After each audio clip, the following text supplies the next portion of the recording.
Very good evening. ਅੱਜ ਆਪਾਂ ਕਰ ਰਹੇ ਹਾਂ ਜੀ ਮਕੈਨਿਕਸ ਸੈਕਿੰਡ ਦਾ ਡਾਇਨਾਮਿਕਸ ਡੇ ਨੰਬਰ 2। ਆਪਣਾ ਇੱਕ ਡੇ ਹੋ ਚੁੱਕਿਆ ਡਾਇਨਾਮਿਕਸ ਦਾ। ਤੁਹਾਨੂੰ ਚੰਗੀ ਤਰ੍ਹਾਂ ਸਮਝ ਆ ਗਿਆ ਹੋਏਗਾ ਡੇ ਨੰਬਰ 1। ਜਿਨ੍ਹਾਂ ਨੇ ਵੀ ਡੇ ਨੰਬਰ 1 ਦੀ ਕਲਾਸ ਨਹੀਂ ਲਗਾਈ ਉਹ ਪਲੀਜ਼ ਜ਼ਰੂਰ ਲਗਾ ਲੈਣ। ਠੀਕ ਹੈ, ਤਾਂ ਅੱਜ ਆਪਾਂ ਕਰਨਾ ਹੈ ਜੀ ਡੇ ਨੰਬਰ 2। ਕਾਫੀ ਇੰਪੋਰਟੈਂਟ ਕੰਸੈਪਟ ਹੈਗਾ ਅੱਜ ਦਾ ਆਪਣਾ ਪ੍ਰੋਜੈਕਟਾਈਲ, ਸਿੰਪਲ ਹਾਰਮੋਨਿਕ ਮੋਸ਼ਨ। ਇਹਨਾਂ ਦੇ ਵਿੱਚੋਂ ਇੱਕ ਜਾਂ ਦੋ ਕੁਐਸਚਨ ਆਪਾਂ ਨੂੰ ਬਣਦੇ ਹੀ ਬਣਦੇ ਆ। ਪ੍ਰੋਜੈਕਟਾਈਲ ਹੈਗਾ ਜਿਹੜਾ ਉਹ ਬਹੁਤ ਹੀ ਇੰਪੋਰਟੈਂਟ ਕੰਸੈਪਟ ਹੈ। ਤੇ ਅੱਜ ਆਪਾਂ ਇਹਨਾਂ ਕੰਸੈਪਟਾਂ ਨੂੰ ਡੀਲ ਕਰਾਂਗੇ। ਇਹ ਛੋਟੀ ਜਿਹੀ ਕਲਾਸ ਹੋਏਗੀ, ਜ਼ਿਆਦਾ ਵੱਡੀ ਨਹੀਂ ਹੋਣੀ। 50 ਮਿੰਟਸ ਦੀ ਕਰੀਬ ਕਲਾਸ ਹੋਏਗੀ ਆਪਣੀ। ਤੁਸੀਂ ਬਸ ਐਂਡ ਤੱਕ ਕਲਾਸ ਜ਼ਰੂਰ ਲਗਾਉਣੀ। ਠੀਕ ਹੈ ਜੀ, ਤਾਂ ਤੁਹਾਨੂੰ ਚੰਗੀ ਤਰ੍ਹਾਂ ਕਲੀਅਰ ਹੋ ਜਾਏ। ਤਾਂ ਸਭ ਤੋਂ ਪਹਿਲਾਂ ਕਲਾਸ ਸ਼ੁਰੂ ਕਰਨ ਤੋਂ ਪਹਿਲਾਂ ਦੱਸ ਦਿਓ ਜੀ, ਆਡੀਓ ਵੀਡੀਓ ਬਿਲਕੁਲ ਕਲੀਅਰ ਹੈ, ਡਨ ਹੈ, ਸਾਰਾ ਕੁਝ ਠੀਕ ਹੈ। ਫਿਰ ਆਪਾਂ ਕਲਾਸ ਸ਼ੁਰੂ ਕਰਦੇ ਹਾਂ ਜੀ। ਠੀਕ ਹੈ ਜੀ, ਆਪਣਾ ਸਾਰਾ ਕੰਮ ਹੋ ਚੁੱਕਿਆ ਜੀ। ਇੱਥੋਂ ਤੱਕ ਆਪਣਾ ਕੰਮ ਹੋ ਚੁੱਕਿਆ ਸੀਗਾ ਡੇ ਨੰਬਰ 1। ਅੱਜ ਆਪਾਂ ਕਰਨਾ ਡੇ ਨੰਬਰ 2। ਮੋਸ਼ਨ ਅਲੋਂਗ ਏ ਸਮੂਥ ਇਨਕਲਾਈਨ ਪਲੇਨ। ਕੀ ਕਰਨਾ ਆਪਾਂ? ਮੋਸ਼ਨ ਅਲੋਂਗ ਏ ਸਮੂਥ ਇਨਕਲਾਈਨਡ ਪਲੇਨ। ਸਭ ਤੋਂ ਪਹਿਲਾਂ ਕੀ ਹੁੰਦਾ ਇਹ ਪਲੇਨ? ਜਿਹੜਾ ਸਮੂਥ ਇਨਕਲਾਈਨਡ ਪਲੇਨ ਹੋਏਗਾ ਇਦਾਂ ਦਾ ਹੋਏਗਾ, ਜਿਵੇਂ ਕਿ ਆਹ ਵਾਲਾ ਦੇਖੋ ਇਨਕਲਾਈਨਡ ਪਲੇਨ ਹੈ।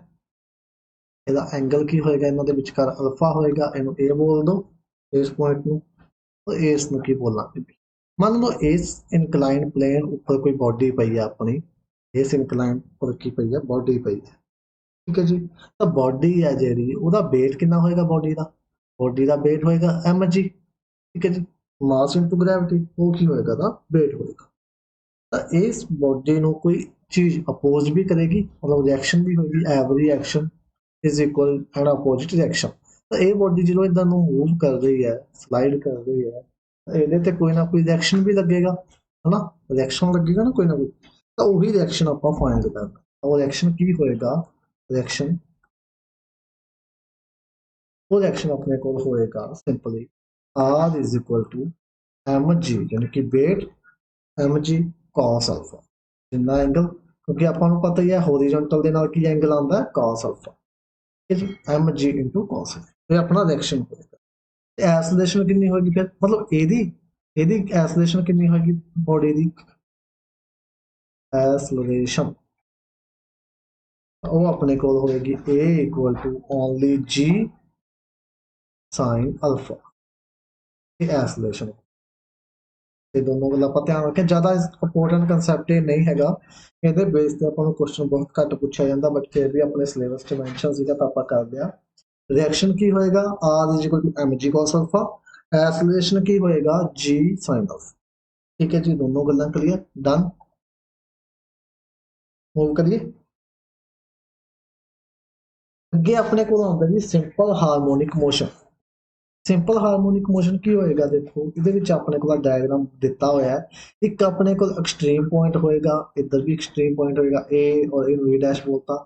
ਵਿਚਾਲੇ ਆਹ ਦੇਖੋ ਜ਼ੀਰੋ, ਇੱਥੇ ਕੀ ਹੋਏਗੀ? ਜ਼ੀਰੋ ਹੋਏਗੀ ਵੈਲਿਊ। ਕਿਸ ਤੇ? ਮੇਨ ਪੋਜੀਸ਼ਨ ਤੇ ਜਾਂ ਇਕੁਇਲੀਬਰੀਅਮ ਪੋਜੀਸ਼ਨ। ਇਹਨੂੰ ਆਪਾਂ ਕੀ ਬੋਲਦੇ ਹਾਂ? Main position. ਇਹਨੂੰ ਬੋਲਦੇ ਹਾਂ ਮੇਨ ਪੋਜੀਸ਼ਨ। Main position. ਔਰ ਆਹ ਦੋਨੋਂ ਪੁਆਇੰਟਸ ਨੂੰ ਕੀ ਬੋਲਿਆ ਜਾਂਦਾ ਹੈ? Extreme point. ਇੱਕ ਸਾਈਡ ਸ਼ਾਇਦ ਪੋਜ਼ਿਟਿਵ, ਇੱਕ ਸਾਈਡ ਨੈਗੇਟਿਵ ਪੁਆਇੰਟ। ਠੀਕ ਹੈ, ਐਂਡ ਵਾਲੇ ਪੁਆਇੰਟਸ ਨੂੰ ਕੀ ਬੋਲਿਆ ਜਾਂਦਾ? ਐਕਸਟ੍ਰੀਮ ਪੁਆਇੰਟ ਬੋਲਿਆ ਜਾਂਦਾ। ਵੈਸੇ ਵੀ ਆਪਾਂ ਐਂਡ ਵਾਲੇ ਪੁਆਇੰਟਸ ਨੂੰ ਕੀ ਬੋਲਦੇ ਹਾਂ? ਐਕਸਟ੍ਰੀਮ ਪੁਆਇੰਟ ਹੀ ਬੋਲਦੇ ਹਾਂ। ਤਾਂ ਇਹਨਾਂ ਨੂੰ ਕੀ ਬੋਲਿਆ ਜਾਏਗਾ? ਐਕਸਟ੍ਰੀਮ ਪੁਆਇੰਟ ਬੋਲਿਆ ਜਾਏਗਾ। ਕਲੀਅਰ? ਤੇ ਆਹ ਆਪਣੇ ਕੇ ਲਈ ਹੋਏਗੀ ਮੇਨ ਪੋਜੀਸ਼ਨ ਹੋਏਗੀ ਜਾਂ ਇਕੁਇਲੀਬਰੀਅਮ। ਠੀਕ ਹੈ ਜੀ, ਕਲੀਅਰ। ਤਾਂ ਸਭ ਤੋਂ ਪਹਿਲਾਂ ਆਪਾਂ ਐਸਲੇਸ਼ਨ ਦੇਖਣੀ ਹੈ ਜੀ, ਕੀ ਹੋਏਗੀ ਇਹਦੇ ਵਿੱਚ? ਐਸਲਰੇਸ਼ਨ। ਤਾਂ ਐਸਲਰੇਸ਼ਨ ਆਪਣੇ ਦਾ ਕੀ ਫਾਰਮੂਲਾ ਹੋਏਗਾ? ਐਸਲਰੇਸ਼ਨ ਯਾਨੀ ਕਿ ਜਿਹਨੂੰ ਆਪਾਂ A ਬੋਲਦੇ ਹਾਂ, ਹਨਾ? Acceleration is equal to minus mu x. Minus mu x. X ਇੱਥੇ ਕੀ ਹੋਏਗੀ ਜੀ? ਐਕਸ ਇੱਥੇ ਡਿਸਪਲੇਸਮੈਂਟ ਹੋਏਗੀ। ਕੀ ਹੋਏਗੀ? X displacement. ਮਿਊ ਕੋਈ ਕੌਂਸਟੈਂਟ ਹੋਏਗਾ ਔਰ ਐਕਸ ਕੀ ਹੋਏਗੀ? ਡਿਸਪਲੇਸਮੈਂਟ। ਐਸਲੇਸ਼ਨ ਕੀ ਆ ਜਾਏਗਾ? Minus mu x. ਬਹੁਤ ਹੀ ਇੰਪੋਰਟੈਂਟ MCQ ਬਣਦਾ ਹੈ, ਸਿੱਧਾ ਹੀ ਪੁੱਛਿਆ ਜਾਂਦਾ ਹੈ। ਸਿੰਪਲ ਹਾਰਮੋਨਿਕ ਮੋਸ਼ਨ ਦੇ ਅੰਦਰ ਐਸਲੇਸ਼ਨ ਕਿੰਨੀ ਹੋਏਗੀ? ਤਾਂ ਉਹ ਹੋਏਗੀ ਮਾਈਨਸ ਮਿਊ ਐਕਸ। ਕਲੀਅਰ? ਕਿੰਨੀ? Minus mu x. ਡਨ ਹੈ ਗੱਲ? ਠੀਕ ਹੈ ਜੀ, ਇੰਨੀ ਗੱਲ ਕਲੀਅਰ ਹੋ ਗਈ ਤਾਂ ਫਿਰ ਆਪਾਂ ਮੈਕਸਿਮਮ ਮਿਨੀਮਮ ਐਸਲੇਸ਼ਨ ਵੱਲ ਚੱਲੀਏ। सब तो पहला ਐਸੋਲੇਸ਼ਨ ਨੂੰ ਇਹਨੂੰ बस चंगी तरह लर्न कर लो की होएगी माइनस ऑफ म्यू एक्स बस और कुछ नहीं माइनस ऑफ म्यू एक्स कितनी होएगी माइनस ऑफ म्यू एक्स चलो हम आप मूव करते हैं अपनी मैक्सिमम ते मिनिमम इस ਐਸੋਲੇਸ਼ਨ ਨੂੰ ਆਪਾਂ f ਨਾਲ ਵੀ ਡਿਨੋਟ ਕਰ ਸਕਦੇ ਹਾਂ f ਨਾਲ ਵੀ ਡਿਨੋਟ ਕੀਤਾ ਜਾ ਸਕਦਾ f is equal to minus mu x ठीक है जी f ਨਾਲ ਵੀ ਨੋਟ ਕਰ ਸਕਦੇ ਹਾਂ a ਨਾਲ ਵੀ ਸਿੱਧਾ ਐਸੋਲੇਸ਼ਨ ਇਕੁਅਲ ਟੂ ਵੀ ਮਾਈਨਸ म्यू एक्स ਲਿਖ ਸਕਦੇ ठीक है जी क्लियर हो गया निकल तो हम देखना है आप मैक्सिमम ते मिनिमम ਐਸੋਲੇਸ਼ਨ ਜਿਹੜੀ ਹੋਏਗੀ ਉਹ ਮੈਕਸਿਮਮ ਤੇ ਮਿਨੀਮਮ ਕਿੱਥੇ ਹੋਏਗੀ ਉਹ ਹੋਏਗੀ ਐਕਸਟ੍ਰੀਮ ਪੁਆਇੰਟ ਕਿੱਥੇ ਹੋਏਗੀ ਐਕਸਟ੍ਰੀਮ ਪੁਆਇੰਟ देखो एक्सट्रीम पॉइंट पे मैक्सिमम होएगी एक्सट्रीम पॉइंट पे ही मैक्सिमम होएगी ठीक है जी तो मिनिमम कितनी होएगी मिनिमम होएगी जल्दी दसो जी मिनिमम कितने होएगी मिनिमम होएगी मेन पोजीशन मिनिमम कितने होएगी मेन पोजीशन देखो जी अपने को की आएगा हम ਐਸੋਲੇਸ਼ਨ ਆਪਾਂ फाइंड करनी है तो ਐਸੋਲੇਸ਼ਨ अपने को 8 एक्सट्रीम पॉइंट 8 एक्सट्रीम पॉइंट की होएगी मैक्सिमम एक्सट्रीम पॉइंट केड़े केड़े ने जी अपने को एक तो ए एक माइनस दोनों ही एक्सट्रीम पॉइंट है ना एक्स इक्वल टू ए और एक्स इक्वल टू माइनस दोनों एक्सट्रीम पॉइंट ने तो मैक्सिमम ਐਸੋਲੇਸ਼ਨ कितनी बन जाएगी अपने को मैक्सिमम ਐਸੋਲੇਸ਼ਨ बन जाएगी म्यू ए ये maximum acceleration mu clear extreme point ऊपर की होएगी ਐਸੋਲੇਸ਼ਨ मैक्सिमम होएगी ये भी अपने को एमसीक्यू बनता है कि ਐਸੋਲੇਸ਼ਨ है जी कितने मैक्सिमम होएगी एक्सट्रीम पॉइंट ऊपर मैक्सिमम होएगी मिनिमम मिनिमम कितने होएगी मिनिमम अपने को होएगी मेन पोजीशन ऊपर मेन पोजीशन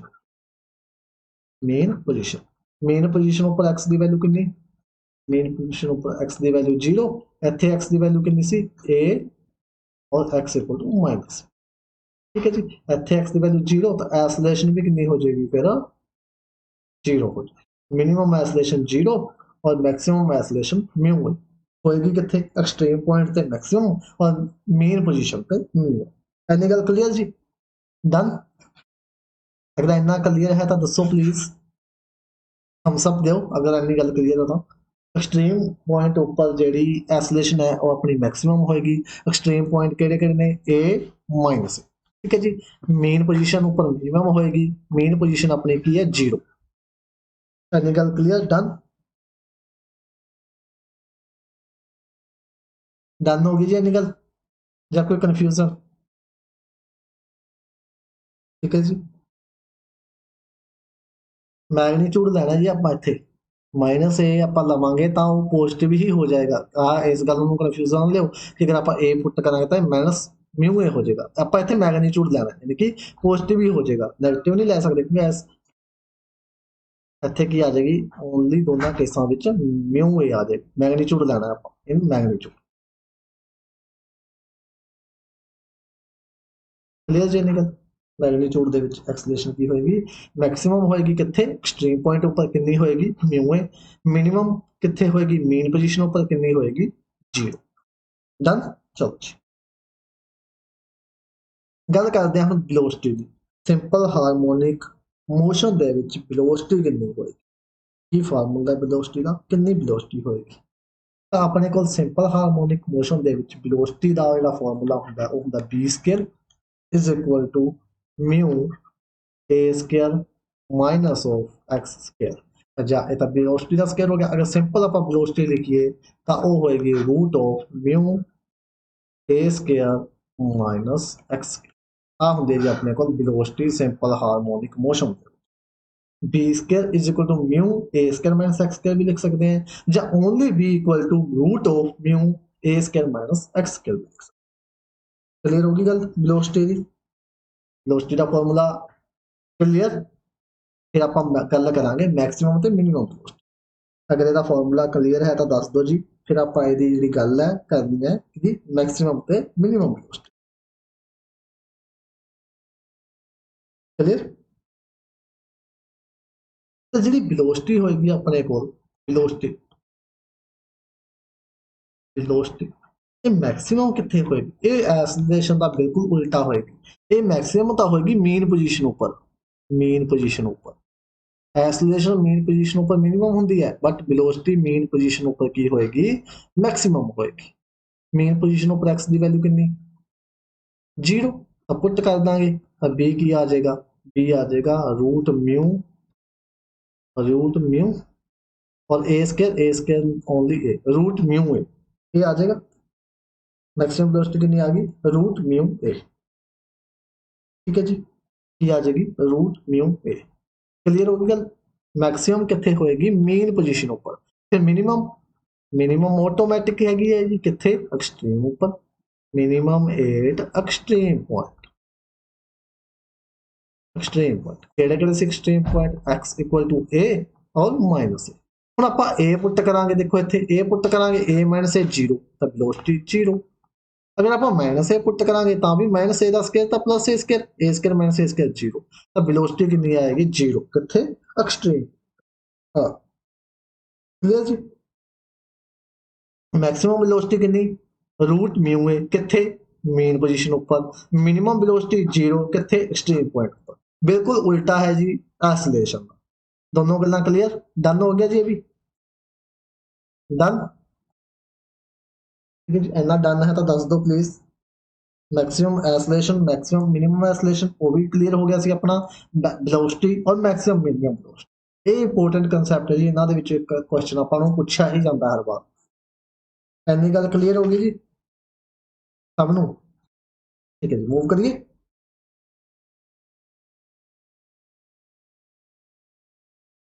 एक्सट्रीम पॉइंट अपने कोल सीगे जी, देखो इत्थे आ सीगा अपने कोल ए, ਉਹਦੇ इधर नेगेटिव ਹੁੰਦਾ माइनस ए और इधर ए ਹੁੰਦਾ। ठीक है जी। वेलोसिटी वेलोसिटी आ पॉइंट्स ते की होएगी, मिनिमम होएगी, मैक्सिमम होएगी आ पॉइंट। ठीक है जी। और जी एक्सेलरेशन सी आप गल करी सी, एक्सट्रीम पॉइंट ऊपर तो मैक्सिमम होएगी, आ पॉइंट आते तो मैक्सिमम होएगी, तो मेन पोजीशन ऊपर की होएगी, मिनिमम होगी। वेलोसिटी जस्ट उल्टा ऑफ एक्सेलरेशन। ठीक है जी, क्लियर। चलो ਹੁਣ ਆਪਾਂ ਗੱਲ ਕਰਦੇ ਹਾਂ डिस्प्लेसमेंट। डिस्प्लेसमेंट ਜਿਹੜੀ ਆਪਾਂ x ਕਹੀ ਸੀ, x ਕੀ ਹੋਏਗੀ, x ਆਪਣੇ ਕੋਲ ਦੋ ਪ੍ਰਕਾਰ ਦੀ ਆਏਗੀ, ਦੋ ਟਾਈਪਸ ਦੀ। ਕਿਹੜੇ ਕਿਹੜੇ ਦੀ, ਜਦੋਂ ਤਾਂ ਆਪਾਂ ਨੂੰ ਮੇਜਰ ਕਰਾਂਗੇ ਮੇਨ ਪੋਜੀਸ਼ਨ ਉੱਪਰ x ਇਜ਼ ਇਕੁਅਲ ਟੂ, ਅਗਰ ਆਪਾਂ ਮੇਜਰ ਕਰਾਂਗੇ, ਮੇਜਰ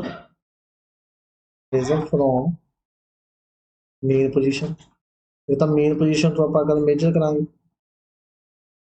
ਦੇਖੋ ਦੱਸ ਕਿਵੇਂ ਭਲਾ ਦੀ, ਦੇਖੋ ਅਸੀਂ ਮੇਨ ਪੋਜੀਸ਼ਨ अगर इन्नी आप मेजर करा, इतों मेजर करा, एक अगर एक्सट्रीम पॉइंटा की मेजर करा पूरी total.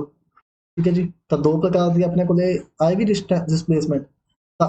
Major from mean position जो करा उदों कि आएगी, वो आएगी a of sine root mu t, ये आएगी अगर मेजर करा मेन पोजीशन। तो अगर आप मेजर करते हैं एक्सट्रीम पॉइंट तो मेजर फ्रॉम एक्सट्रीम पॉइंट। ठीक है जी, मेजर फ्रॉम एक्सट्रीम पॉइंट वो कितनी आएगी, x is equal to a cos root mu t. बस ध्यान नाल सुनने वाली गल्लां, हो कुछ नहीं हैगा। आ हैगी जी अगर मेजर करते हैं आप मेन पोजीशन तो, आ हैगी जी अगर मेजर करते हैं एक्सट्रीम पोजीशन। ठीक है जी, दोनों गल्लां क्लियर। और दो गल बाद गल करते हैं आप टाइम पीरियड कि टाइम पीरियड कितना लगेगा। तो टाइम पीरियड का सिंपली आप डिनोट करते हैं कैपिटल टी नाल। ये होंगे जी ये 2 pi upon root mu, 2 pi upon root mu, ये होंगे time period 2 pi upon root mu. ठीक है रह जाएगा ध्यान दे विच, टाइम पीरियड कितना होंगे 2 पाई अपॉन रूट म्यू। फ्रीक्वेंसी जस्ट उल्टा होंगी है जी टाइम पीरियड का। फ्रीक्वेंसी की होंगी है, जस्ट उल्टा होंगी है टाइम पीरियड का। की लिखते हैं frequency n is equal to 1/t, 1/t लिखांगे तो की हो जाएगा रूट म्यू अपॉन 2 पाई। ये जस्ट टाइम पीरियड का उल्टा होंगी है जी frequency. Frequency done, time period done, displacement done, velocity acceleration दोनों डन। ठीक है जी, सारा कुछ डन हो गया। एंपलीट्यूड अपने को कितना होएगा, अगर एंपलीट्यूड की गल करिए एंपलीट्यूड होएगा ए।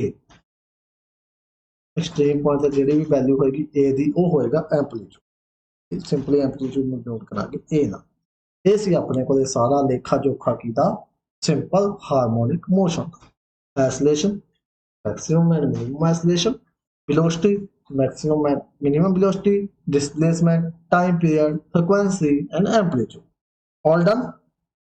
ठीक है जी जे हजे तक भी डन नहीं होए तो क्लास में प्लीज रिपीट करके फिर देख लिया से अगर फिर भी डन ना हो तो फिर तुम कह सकते हो फिर आप इतने तो होर टाइम ला देंगे ठीक है जी हाँ आई थिंक ये सारा डन हो गया होना सिंपल हार्मोनिक मोशन ओके चलो मूव करिए हम लो जी अपना आ गया प्रोजेक्टाइल इंपोर्टेंट कंसैप्ट है जी प्रोजेक्टाइल का बहुत ही ਇਹਦੇ ਚੋਂ ਆਪਾਂ ਨੂੰ ਕੁਐਸਚਨ ਜਿਹੜੇ ਹੈਗੇ ਨੇ ਉਹ ਪੁੱਛੇ ਹੀ ਜਾਂਦੇ ਨੇ ਪ੍ਰੋਜੈਕਟਾਈਲ ਇਹਨੂੰ ਵੀ ਆਪਾਂ ਉਦਾਂ ਹੀ ਡਨ ਕਰ ਲਾਂਗੇ ਜਿੱਦਾਂ ਆਪਾਂ ਸਿੰਪਲ ਹਾਰਮੋਨਿਕ ਮੋਸ਼ਨ ਡਨ ਕੀਤਾ ਤਾਂ ਆਹ ਦੇਖੋ ਜੀ ਆਹ ਆਪਣਾ ਜ਼ੀਰੋ ਓਰੀਜ਼ਨ ਇੱਥੋਂ ਲੈ ਕੇ ਜਿਹੜੀ ਆਹ ਹੋਏਗੀ ਸਾਰੀ ਇਹ ਕੀ ਹੋਏਗੀ ਰੇਂਜ ਮਤਲਬ ਕੋਈ ਬਾਲ ਕਿੰਨੀ ਕੋਈ ਚੀਜ਼ ਕਿੰਨੀ ਦੂਰ ਤੱਕ ਸਿੱਟੀ ਜਾ ਸਕਦੀ ਹੈ ਮੰਨ ਲਓ ਆਪਣੇ ਕੋਲ ਕੋਈ ਬਾਲ ਹੈ ਇੱਥੇ ਕੋਈ ਪਲੇਅਰ ਖੜਾ ਹੈ ਉਹਨੇ ਬਾਲ ਸਿੱਟੀ ਐ ਕਰਕੇ ਇੱਥੋਂ ਤੱਕ ਤਾਂ ਇਹ ਕੀ ਹੋਏਗੀ ਆਹ ਵਾਲੀ ਇਹ ਹੋਏਗੀ ਰੇਂਜ मतलब किन्नी दूर तक वो सिट सकता किन्नी ਉਹਦੀ रेंज है ठीक है ਆਪਾਂ ਕਦੇ ਪਾਣੀ 'ਚ ਪੱਥਰ ਮਾਰੇ ਹੋਣੇ ਠੀਕ ਹੈ ਜੀ ਹਨਾ ਕਦੇ ਪਾਣੀ 'ਚ ਪੱਥਰ ਮਾਰੇ ਹੋਣੇ ਛੋਟੇ ਹੁੰਦਿਆਂ ਨੇ ਜਾਂ ਕੁਝ ਹੋਰ ਅਜੇ ਵਾਧੂ ਪੰਗੇ ਲੈਤੇ ਹੋਣੇ ਕਿਸੇ ਦੇ ਸ਼ੀਸ਼ੇ ਭੰਨੇ ਹੋਣੇ ਘਰਾਂ ਦੇ ਦੋਨੋਂ ਖੜ ਕੇ ਤਾਂ ਉਹ ਆਪਣੀ ਰੇਂਜ ਹੁੰਦੀ ਹੈ ਜੀ ਆਪਾਂ ਕਿੰਨੀ ਦੂਰ ਤੱਕ ਮਾਰ ਕਰ ਸਕਦੇ ਹਾਂ ਕਿੰਨੀ ਦੂਰ ਤੱਕ ਆਪਾਂ ਚੀਜ਼ ਕਿਸੇ ਚੀਜ਼ ਨੂੰ ਸਿੱਟ ਸਕਦੇ ਹਾਂ ਜੇ ਕੋਈ ਜਵੈਲੀਅਨ ਥਰੋ ठीक है जी पिछे जो गेम हुई सी जवैलियन थ्रो गोला फैंक जिस गोला सड़ते थे ठीक है जी पंजाब की कमलप्रीत कौर सी जिहदे विच ठीक है जी तो वो जी अपनी हैगी रेंज होंगी है कि किन्नी दूर तक आपां नूं सिट सकते हैं किन्नी दूर तक आपां नूं सिट सकते हैं वो अपनी की होएगी रेंज होएगी ते मैक्सिमम हाइट आ किन्नी हुंदी आ हाइट मैक्सिमम हाइट भी किन्नी उच्ची सिट सकते हैं आपां मैक्सिमम हाइट ਉਹਨੂੰ ਮੈਕਸਿਮਮ ਡਿਸਟੈਂਸ ਮੈਕਸਿਮਮ ਹਾਈਟ ਅਗਰ ਦੇਣੀ ਹੋਵੇ ਤਾਂ ਉਹ ਕਿੰਨੀ ਦੇ ਸਕਦਾ ਇੱਥੋਂ ਮਾਪਾਂਗੇ ਇਹਨੂੰ ਆਹ ਵਾਲੀ ਇਹ ਹੋਏਗੀ ਮੈਕਸਿਮਮ ਹਾਈਟ ਠੀਕ ਹੈ ਜੀ ਰੇਂਜ ਕਲੀਅਰ ਹੋਗੀ ਕਿ ਕਿੰਨੀ ਦੂਰ ਤੱਕ ਆਪਾਂ ਕਿਸੇ ਚੀਜ਼ ਨੂੰ ਸਿੱਟ ਸਕਦੇ ਹਾਂ ਅਗਰ ਆਪਾਂ ਕਿਸੇ ਚੀਜ਼ ਨੂੰ ਪੂਰੀ ਦੂਰੀ ਤੱਕ ਸਿੱਟਣਾ ਤਾਂ ਆਪਾਂ ਨੂੰ ਐਂਗਲ ਮੈਕਸਿਮਮ ਚਾਹੀਦਾ ਹੁੰਦਾ ਹੈ ਅਲਫਾ ਇਕੁਅਲ ਟੂ ਪਾਈ ਬਾਈ 4 ਜਾਂ ਥੀਟਾ ਵੀ ਬੋਲ ਸਕਦੇ ਹਾਂ ਇਹਨਾਂ ਇੱਥੇ ਥੀਟਾ ਦੀ ਡਾਇਗਰਾਮ ਤਾਂ ਥੀਟਾ ਇਕੁਅਲ ਟੂ ਪਾਈ ਬਾਈ 4 ਅਗਰ ਆਪਾਂ ਕਿਸੇ ਚੀਜ਼ ਨੂੰ ਲੰਬਾ ਸਿੱਟਣਾ दूर तक सिटना तो आपको कितने एंगल से सिटना पएगा पाई बाय 4 यानी कि 45 डिग्री पे बट अगर आपको किसी चीज को ऊंचा सिटना है हाइट से सिटना है तो आपको सिटना पएगा थीटा इक्वल टू 90 डिग्री अगर आप बिल्कुल सीधा सिटांगे फिर भी ज्यादा ऊंचाई पे जाएगी अगर आप टेढ़ी थोड़ी मोटा एंगल घटा बढ़ा देंगे तो वो हाइट अटेंड नहीं कर सकती उन्नी वो कास्ट आ जाएगी फिर रेंज च रह जाएगी हाइट अगर आप मैक्सिमम हाइट देनी है किसी चीज को तो आपको थीटा लेना पड़ेगा 90 डिग्री क्योंकि आप बिल्कुल स्ट्रेट सिटांगे तो उन्नी ही उच्ची चली जाएगी अगर आप किसी चीज को रेंज देनी है तो रेंज देने वाले थीटा आपको लेना पड़ेगा पाई बाय 4 45 इन्नी गल क्लीयर ठीक है जी रेंज के एग्जाम्पल देते सी 2-3 क्लीयर हो गए होने कि आप जिवें कोई पत्थर सिटते हैं कुछ भी लगा लो किसी का घर ਦੇ ਵਿੱਚ शीशा ਭੰਨਦੇ ਆ ਜਾਂ ਕੋਈ ਹੋਰ ਲਗਾ ਲਓ ਜਵੈਲੀਅਨ ਥਰੋ ਹੋ ਗਿਆ ਗੋਲਾ ਫੈਂਕ ਹੋ ਗਿਆ ਠੀਕ ਹੈ ਜੀ ਸਾਰਾ ਜਿਹੜਾ ਵੀ ਹੈਗਾ ਇਹ ਜਾਂ ਮਤਲਬ ਆਪਣੇ ਗੋਲਫ ਦੇ ਵਿੱਚ ਆਪਣੇ ਕੋਲ ਇੱਕ ਬਾਲ ਪਈ ਹੁੰਦੀ ਹੈ ਤਾਂ ਉਹਨੂੰ ਹਾਕੀ ਨਾਲ ਮਾਰਦੇ ਆ ਜੀ ਉੱਚੀ ਉਹ ਦੂਰ ਜਾ ਕੇ ਡਿੱਗਦੀ ਹੈ ਤਾਂ ਉਹ ਵੀ ਇੱਕ ਉਹਨੂੰ ਉਸ ਐਂਗਲ ਤੇ ਸਿੱਟਾ ਜਾਂਦਾ ਹੈ ਕਿ ਉਹ ਮੈਕਸਿਮਮ ਤੋਂ ਮੈਕਸਿਮਮ ਰੇਂਜ ਤੱਕ ਪਹੁੰਚ ਸਕੇ ਕਿਉਂਕਿ ਮੈਕਸਿਮਮ ਡਿਸਟੈਂਸ ਕਵਰ ਕਰ ਸਕੇ ਅਗਰ ਹਾਈਟ ਦੀ ਗੱਲ ਕਰੀਏ ਤਾਂ ਹਾਈਟ ਮਤਲਬ ਬਿਲਕੁਲ ਸਟ੍ਰੇਟ ਆਪਾਂ ਕਿਸੇ ਚੀਜ਼ ਨੂੰ ਸਿੱਟਣਾ ਜਿਵੇਂ ਕੋਈ ਆਪਾਂ पिस्टल लगा लो पिस्टल की अगर गोली चलानी है ऊपर तो बिल्कुल स्ट्रेट हो जिन्नी अपनी डिस्टेंस वो कवर कर सकते हैं बिल्कुल स्ट्रेट 90 डिग्री ठीक है जी हॉरिजॉन्टल हमेशा की बनता है कॉस थीटा तो इतने की आ जाएगा यू कॉस थीटा मैं बार बार कह रहा इन्हों आप यू कॉस अल्फा भी लिख सकते ठीक है जी कोई फर्क नहीं है थीटा अल्फा ये तो मैंशन है अपनी आप थीटा बोलिए चाहे अल्फा बोलिए हॉरिजॉन्टल की यू कॉस थीटा या यू कॉस अल्फा ਤੇ वर्टिकल ਨਾਲ ਕੀ u sin थीटा या फिर u sin अल्फा कंफ्यूज नहीं होना थीटा ਤੇ अल्फा ਚ ਬਿਲਕੁਲ ਵੀ ਦੋਨੋਂ ਇੱਕੋ ਹੀ ਗੱਲ ਠੀਕ ਹੈ ਜੀ ਤੇ ਮੈਕਸਿਮਮ ਹਾਈਟ ਤੇ ਜਾ ਕੇ ਜਿਹੜੀ ਵੈਲੋਸਿਟੀ ਹੈ ਵੈਲੋਸਿਟੀ ਉਹ ਕਿੰਨੀ ਹੋ ਜਾਏਗੀ 0 ਹੋ ਜਾਏਗੀ u by 0 ਵੈਲੋਸਿਟੀ ਕਿੰਨੀ ਹੋ ਜਾਏਗੀ 0 ਠੀਕ ਹੈ ਜੀ ਸੇਮ ਬਿਲਕੁਲ ਐਸਾ ਹੀ ਤਾਂ ਇਹ ਸਾਰਾ ਡਾਇਗਰਾਮ ਸੀਗਾ ਜਿਹੜਾ ਆਪਣਾ ਮੈਕਸਿਮਮ ਰੇਂਜ ਦਾ ਤੇ ਮੈਕਸਿਮਮ ਹਾਈਟ ਦਾ। ਠੀਕ ਹੈ ਜੀ, ਤਾਂ ਇਸੇ ਨੂੰ ਹੀ ਸਾਰਾ ਆਪਣਾ ਕੀ ਬੋਲਿਆ ਜਾਂਦਾ, ਪ੍ਰੋਜੈਕਟਾਈਲ। ਠੀਕ ਹੈ ਜੀ, ਐਂਗਲ ਤੁਹਾਨੂੰ ਪਤਾ ਲੱਗ ਗਏ। ਅਗਰ ਮੈਕਸਿਮਮ ਰੇਂਜ ਦੇਣੀ ਹੈ ਕਿਸੇ ਚੀਜ਼ ਨੂੰ ਤਾਂ ਅਲਫਾ ਜਾਂ ਥੀਟਾ π/4, ਅਗਰ ਮੈਕਸਿਮਮ ਹਾਈਟ ਦੇਣੀ ਹੈ ਕਿਸੇ ਚੀਜ਼ ਨੂੰ ਤਾਂ ਥੀਟਾ ਜਾਂ ਅਲਫਾ π/2। ਗੱਲ ਕਲੀਅਰ? ਓਕੇ ਜੀ, ਡਨ। ਇੱਕ ਹੁੰਦਾ ਜੀ ਟਾਈਮ ਆਫ ਫਲਾਈਟ, ਉਹ ਆਪਾਂ ਪਹਿਲਾਂ ਹੀ ਕਰ ਚੁੱਕੇ ਹਾਂ। ਇੱਕ ਆਉਣ ਦਾ, ਇੱਕ ਜਾਣ ਦਾ, ਅਸੈਂਟ ਦਾ ਤੇ ਡਿਸੈਂਟ ਦਾ, ਤੇ ਟੋਟਲ ਟਾਈਮ ਆਫ। ਇਹ ਟੋਟਲ ਵੀ ਹੁੰਦਾ, ਅਸੈਂਟ ਦਾ ਵੀ ਹੁੰਦਾ ਤੇ ਡਿਸੈਂਟ ਦਾ, ਉਹ ਆਪਾਂ ਅੱਗੇ ਡੀਲ ਕਰਨਾ। ਠੀਕ ਹੈ ਜੀ, ਕਿੰਨਾ ਟਾਈਮ ਲੱਗੇਗਾ ਕਿਸੇ ਚੀਜ਼ ਨੂੰ ਪਹੁੰਚਣ ਵਾਸਤੇ, ਜਾਂ ਫਿਰ ਕਿੰਨਾ ਟਾਈਮ ਲੱਗੇਗਾ ਕਿਸੇ ਚੀਜ਼ ਨੂੰ ਵਾਪਸ ਆਉਣ ਵਾਸਤੇ, ਜਾਂ ਫਿਰ ਕਿੰਨਾ ਟਾਈਮ ਲੱਗੇਗਾ ਦੋਨੋਂ ਵਾਸਤੇ, ਆਉਣ ਤੇ ਵੀ ਜਾਣ ਤੇ। Total time of flight. Clear?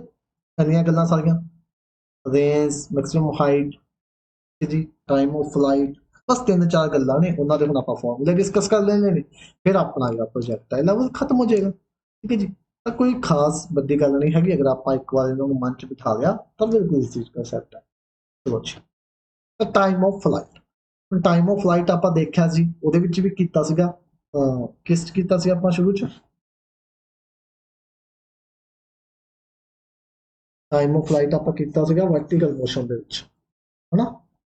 ਉਦੋਂ ਟਾਈਮ ਆਫ ਫਲਾਈਟ ਆਪਾਂ ਕੀਤਾ ਸੀ u/g, ਹਨਾ। ਬਟ ਉੱਥੇ ਆਪਣੇ ਕੋਲ ਐਂਗਲ ਦੀ ਕੋਈ ਵੀ ਗੱਲ ਨਹੀਂ ਕੀਤੀ ਗਈ ਸੀ, ਐਂਗਲ ਦੀ ਗੱਲ ਨਹੀਂ ਕੀਤੀ ਗਈ ਸੀ ਇੱਥੇ। ਬਟ ਆਪਣੇ ਕੋਲ ਹਰ ਇੱਕ ਦੇ ਨਾਲ ਐਂਗਲ ਚੱਲੇਗਾ, ਪ੍ਰੋਜੈਕਟਾਈਲ ਦੇ ਵਿੱਚ ਕੀ ਚੱਲੇਗਾ, ਐਂਗਲ ਚੱਲੇਗਾ।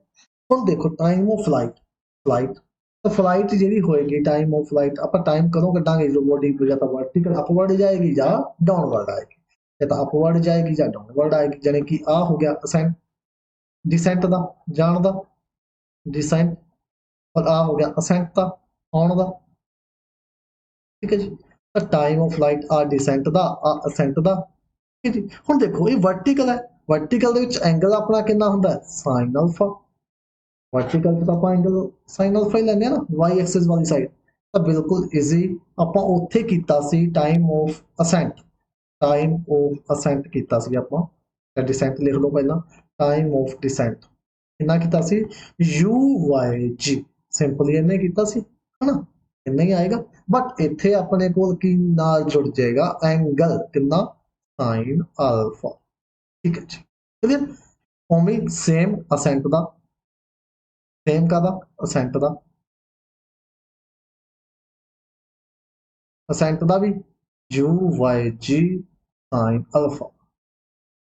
ਠੀਕ ਹੈ ਜੀ, ਫਿਰ ਟੋਟਲ ਟਾਈਮ ਆਫ ਫਲਾਈਟ ਦੋਨਾਂ ਨੂੰ ਐਡ ਕਰ ਦੇਵਾਂਗੇ। ਉੱਥੇ ਟੋਟਲ ਟਾਈਮ ਆਫ ਫਲਾਈਟ ਕਿੰਨਾ ਸੀ, 2u/g, ਕਿੰਨਾ ਸੀ, 2u/g। ਬਟ ਇੱਥੇ ਨਾਲ ਲੱਗ ਜਾਏਗਾ ਸਿਰਫ ਅਲਫਾ, ਸਾਈਨ ਅਲਫਾ। ਆ ਗਿਆ total time of flight, 2u/g sign. ਠੀਕ ਹੈ ਜੀ, ਅਸੈਂਟ ਦਾ, ਡਿਸੈਂਟ ਦਾ ਤੇ ਟੋਟਲ ਟਾਈਮ। ਬਸ ਸਿਰਫ ਇਹਦੇ ਵਿੱਚ ਪ੍ਰੋਜੈਕਟਾਈਲ ਦੇ ਵਿੱਚ ਐਂਗਲ ਚੱਲੇਗਾ। ਐਂਗਲ ਕਿਵੇਂ ਚੱਲੇਗਾ, ਕਿ ਵਰਟੀਕਲ ਅਗਰ ਚੀਜ਼ ਜਾਏਗੀ ਤਾਂ ਐਂਗਲ ਲਾਏਗੀ ਸਾਈਨ ਅਲਫਾ, ਔਰ ਵਰਟੀਕਲ डाउनवर्ड आएगी तभी एंगल आएगी साइन, क्योंकि आप वर्टिकली हमेशा एंगल मापते हैं साइन हॉरिजॉन्टल रेंज की हम आप गल कर लगे। एनी गल क्लीयर? ओके, ठीक है जी। तो हॉरिजॉन्टल रेंज की होएगी, ਇਹਨੂੰ ਆਰ ਨਾਲ ਡਿਨੋਟ ਕਰਾਂਗੇ ਪਹਿਲੀ ਗੱਲ ਤਾਂ ਕੀ ਹੋਏਗੀ, ਇਹ ਆਪਣੇ ਕੋਲ u square upon g ਸਾइन 2 alpha, u square upon g ਸਾइन 2 alpha. ਇਹ ਹੋਏਗੀ ਆਪਣੇ ਕੋਲ ਹੌਰੀਜ਼ੌਨਟਲ ਰੇਂਜ। ਠੀਕ ਹੈ ਜੀ, ਕੀ ਹੋਏਗੀ, ਹੌਰੀਜ਼ੌਨਟਲ ਰੇਂਜ ਹੋਏਗੀ u square upon g ਸਾइन 2 alpha.